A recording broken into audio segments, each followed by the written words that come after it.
Darlene, what happened under Police Commander John Burge has been called a reign of terror. More than 200 people, most of them African-American, were tortured under the reign of Chicago Police Commander John Burge from 1972 to 91. Operating out of the notorious Area 2 headquarters, Burge and his men were accused of choking, shocking, burning, and beating people, most of them African-Americans, until they confessed. Chicago City Council approved a $5.5 million reparations fund for victims of police torture. The reparations package will provide free city college tuition for victims and relatives, counseling services, a memorial to victims, inclusion of Burge's actions in the school curriculum, and a formal apology. Just say I'm sorry. And I think that they deserve that more than anything. Say we're sorry. But mine is always, how did you let it go on this long? How did you let it go on from 72 to 91 or however long it was? How did our administration, our police officers, our sergeants, our lieutenants, our captains allow this to go on all of that time? I think that was just extremely insensitive, and everybody turned a blind eye.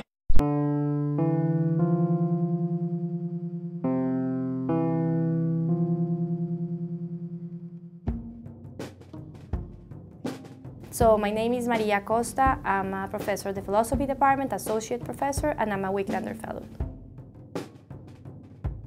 So the way I got involved originally with the center, some of the members of the team that originally were activists and worked in the process to make the center a reality, that team contacted me because of the work I originally was doing in Colombia with the Historical Memory Center.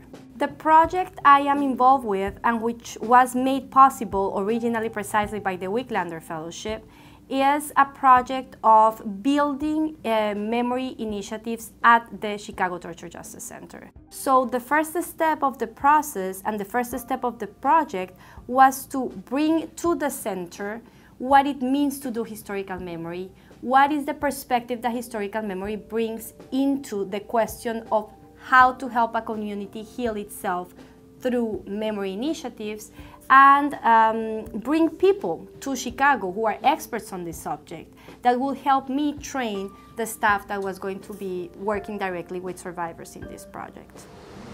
We need to come to grips with the fact that here in the city of Chicago has a very dark stain, and that stain is the denial for too long about torture having occurred among Afro-Americans. So the memorial will finally be a way of saying we acknowledge it now. Even though it was nasty and unlawful, we still acknowledge it.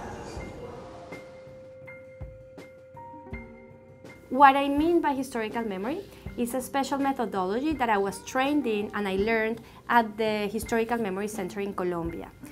Historical memory refers to the fact that on the one hand, memory is a very important side of what we do. So you work with testimonies, directly with testimonies of survivors. And what you want to do is to give survivors the main voice. You want them to tell the story of what happened in the way in which they want to tell the story. But it has the component of history because besides doing that, you also want to show how those structures are operating behind those events, and the way in which racial profiling and racial issues are very much at the bottom of the relationship between police institution and the city in the city of Chicago. This is another step, but an essential step in righting a wrong, removing a stain. It is the first time ever that we have a package of reparations that is directed towards to repair victims, survivors of police violence, in this case in particular of police torture, which means that the center itself, as one of the sides of the reparations, is really an original and first time kind of institution in the history of the United States altogether, which for us has been important and challenging because we know that whatever we're doing here will become also an example for other places where hopefully in other places reparations like this are going to be ordered.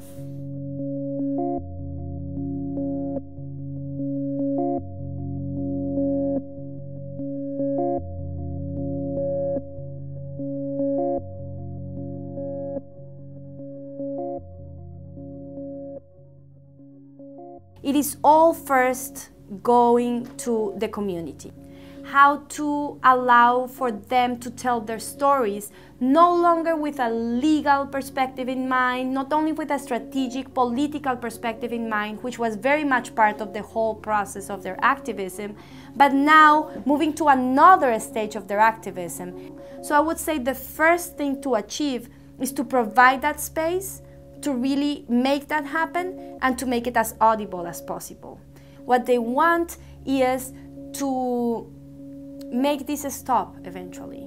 And this is a very far away ideal. But what needs to happen is a complete reform of the police institution, of the institution of the police in the United States that interrupts this cycle of violence that is perpetrated by the institution itself and the way it operates.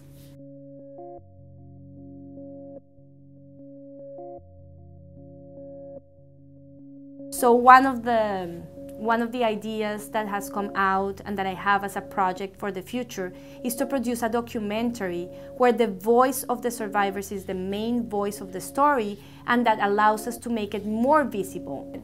What side of it is still happening today, and what kind of forms of violence are all entangled in something like what happened in Chicago in this particular case, so that it can become an antecedent for other cases to come out and to be made visible, and for this to become a force that goes beyond the center, beyond the memorials, into other places in the United States.